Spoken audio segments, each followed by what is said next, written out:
Yun nga mga boss, tignan nyo dito yung si Mrs. oh. So, kulang naman sanang umisa eh. Kasi inyasan ko siya dyan eh, tignan mo oh. Ayaw talaga ako pansinin, sabi ko pa isa naman oh. Ayaw nyo ako pansinin eh, sabi ko isa lang.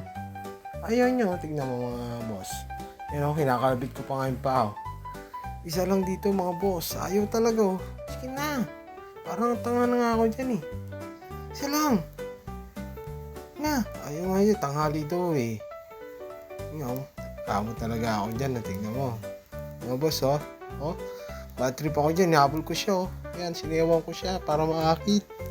Talaga boss eh. Gago, parang tangin sayaw ko. Ayun, naghanap na nga lang ako dito ng barya eh. Ito, dito talaga nakasama dito. Buti nga, may isa-isa ko dyan eh. Yun oh, saka pa ako ng piso. Sakto 7, kulang na lang piso. Ito, parang katawan pa. Ang ganda ng katawan ko. Pangit na dibdib. Ganda ng katawan ko. Tingnan nyo. Oh. Tingnan, nakakita ko ng piso dito sa ilalim ng sopa oh. Ayan oh. Oh, para tanga lang oh. Kagi ka puta. Saktong sakto. Bili mo na akong Yossi. Kami lights. Yan nga mga boss. Kapili na ako ng Yossi dyan eh.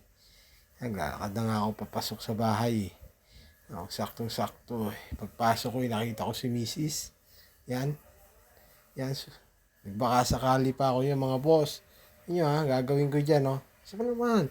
Paisa naman ako, gago ka, sinampal ako. Bad trip talaga ako dyan, nagyosi na lang ako eh.